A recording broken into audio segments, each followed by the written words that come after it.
Olá pessoal, bem-vindos a mais um episódio da Zombie TV, uma overdose de cultura geek. É de Miguel, sou o vosso nerd de serviço e vamos falar de cómics e dos dois últimos lançamentos da Gifloy Studio Portugal referentes ao universo de Miller World, Hook e Nemesis. Decidimos fazer uma análise conjunta destes dois cómics porque existe uma grande diferença entre estas duas histórias, mas que vale a pena comparar, não só porque a história das duas personagens nos remete para a história de origem de dois dos maiores heróis dos cómics que bem conhecemos, mas também porque, enquanto que em Hook, Miller apresenta-nos uma das suas criações mais leves, comoventes e sem a violência tão característica de outras obras que já nos apresentou, em Nemesis regressa à violência extrema que nos apresentou em Kick-Ass ou Wanted, mas vamos por partes.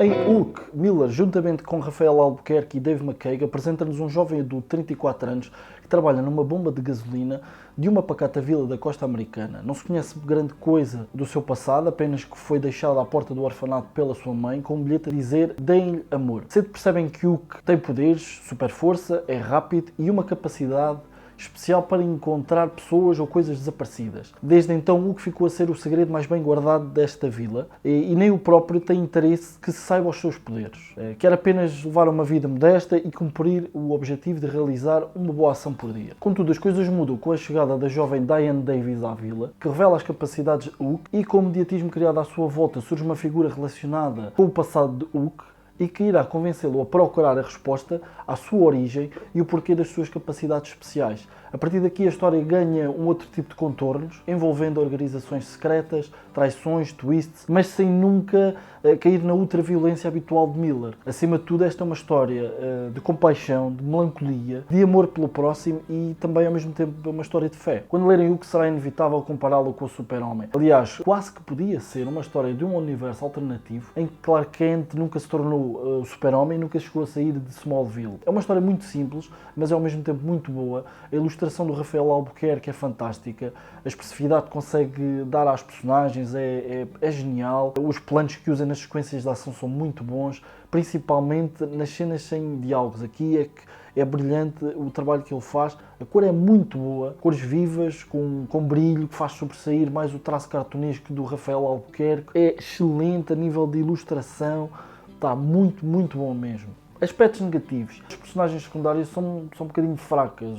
Por exemplo, a personagem Diane Davis é-lhe dado um destaque importante no início, porque é ela que revela ao mundo o segredo do Hook, mas depois fica completamente esquecida. Não sei se foi propositado, de forma a que pensássemos que era a Lois Lane da história, e depois percebermos que foi apenas uma brincadeira do Miller para ficarmos do género ok, pronto, tudo bem por aqui.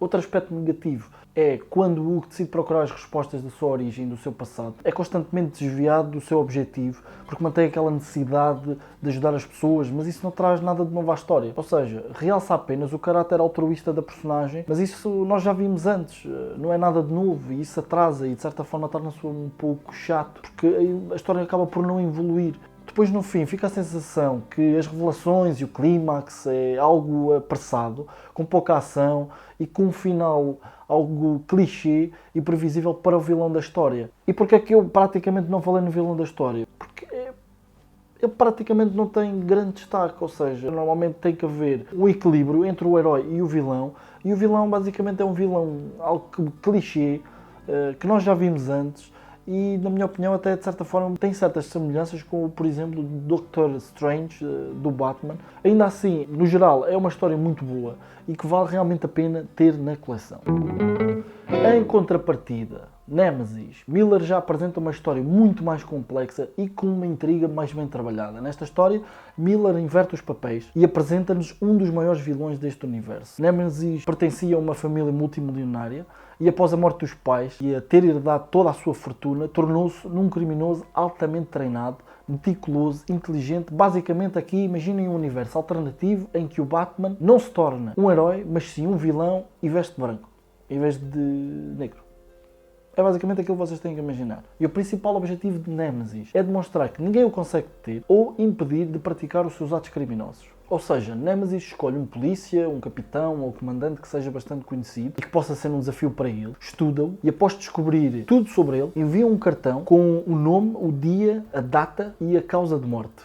Aqui estamos perante uma história altamente violenta, de forma explícita. Vemos olhos a serem furados, gargantas cortadas, indivíduos a serem desfeitos por comboios. E é também uma história carregada de humor negro e em que Miller explora, acima de tudo, um dos maiores medos da atualidade, que é o terrorismo.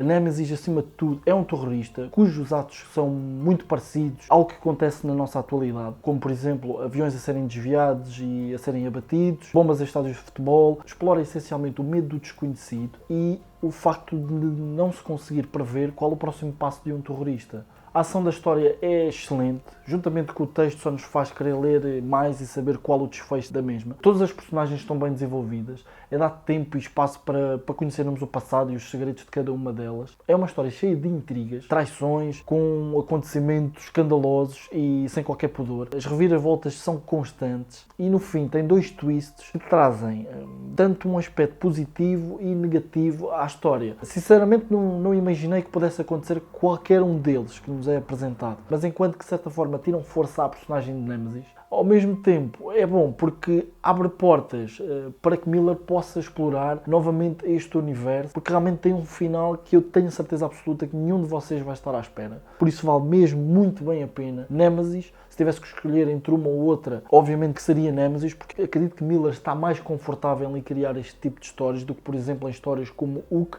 Ainda assim, não é uma má história. Realmente tem alguns defeitos e tem alguns problemas no desenvolvimento do seu argumento. Mas, acima de tudo, são 2 cómics que valem muito a pena estarem na coleção, que vocês realmente devem ler. Parabéns à Gifloy pelo trabalho que está a fazer com os cómics em Portugal e principalmente com o universo de Miller World. O trabalho é excelente e venham as próximas edições referentes a este universo. Por hoje é tudo, pessoal. Espero que tenham gostado da análise. Se já leram as histórias, deixem nos comentários aquilo que acham das mesmas. Não se esqueçam de subscrever o canal no YouTube, Facebook, Instagram.